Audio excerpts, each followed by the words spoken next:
What's going on, everybody? Welcome back to the channel.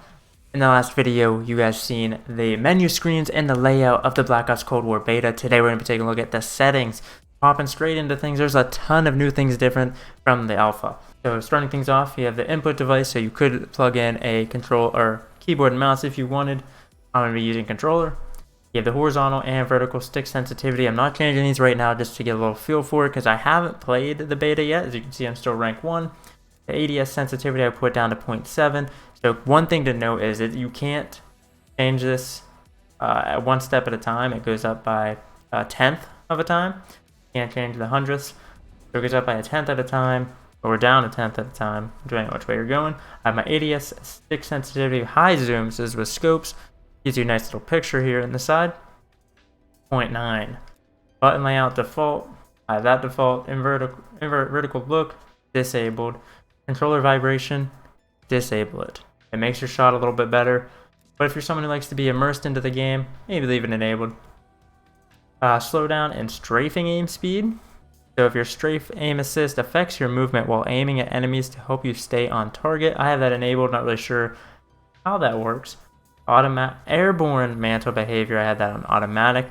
So if you're jumping across something and there's something you're able to mantle on, it'll automatically do it for you. There's a grounded mantle behavior. It's locked right now, but I'm assuming it will change that in the full game. Aim down sight behavior, I have it on hold. Some people actually do prefer toggle. If you're playing mouse and keyboard, sometimes that's how it is. Steady aim behavior, I have that on hold. You could also put that on toggle. That's when you're aiming down a scope and you hold your breath. Attack vehicle control mode, there is aim based, which is like the blackout version, or there's alternate, which is like the Call of Duty Warzone version. So go with alternate, it's so much better. Stick layout default, these I just left alone. They start on 5 and 99. I don't want to mess with anything like that. Controller sounds, I don't want to be hearing sounds out of my controller, especially if I'm wearing a headset. It's a little disorienting. I have that disabled.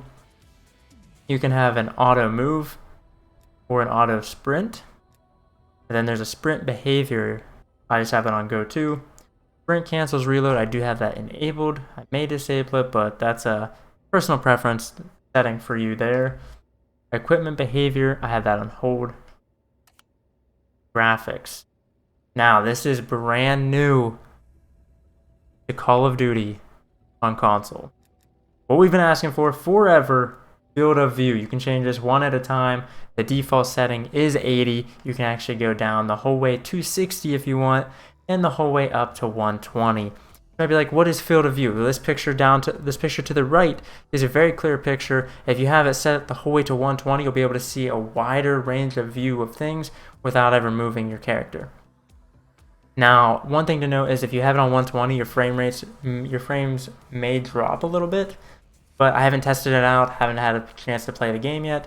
So what I'm going to do is set it at 100, and if I'm good there, I may up it to 120 to see how it's doing. There are people tweeting and reports saying that the PS4 Pro can handle 120 field of view on console, or on the PS4 Pro obviously. But I'm rocking the original PS4, so I'm going to try it at 100 and we'll see how it goes from there. Now brightness. Again, that just depends on what monitor or TV you're using. And then motion blur, disable motion blur. If you are playing this game, disable it. I don't know why they even add this as an option. I don't want it in there. It just helps out if you're going to be trying to see people and you're moving around real fast, especially in an arcade style game, disable it. Now audio, I haven't changed or adjusted any of this. Just go down real quick. You can mute the sound for whatever reason. Master volume, music volume, sound effects volume, dialogue, cinematics, audio presets, hit marker sound effect, voice chat channel, chat channel, voice chat volume, microphone activation mode, microphone volume, open microphone sensitivity, and then you have interface. This is brand new. So you have subtitles, subtitle size, subtitle backing, those are pretty standard. But then you have HUD elements. You can actually hide your crosshairs, hit marker visuals, damage based hit markers, ally health bars, enemy health bars, player names. You can change it to abbreviated, icon only, or full name. Which is kind of crazy, and not sure why they picked Flying Seagull as the example name, but that's kind of funny. And the horizontal compass that actually goes above and the middle of your screen, you can actually hide that if you want it as well. Advanced, we have in-game alerts to let you know about your connectivity, your mouse tooltips. I'm not using a mouse, so it doesn't really matter.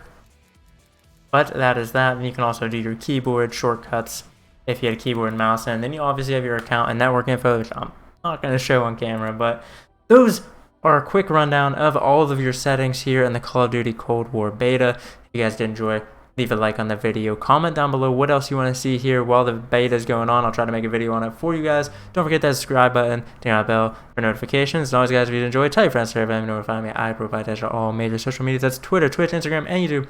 All at I provide Dash. And I'll see you guys next time.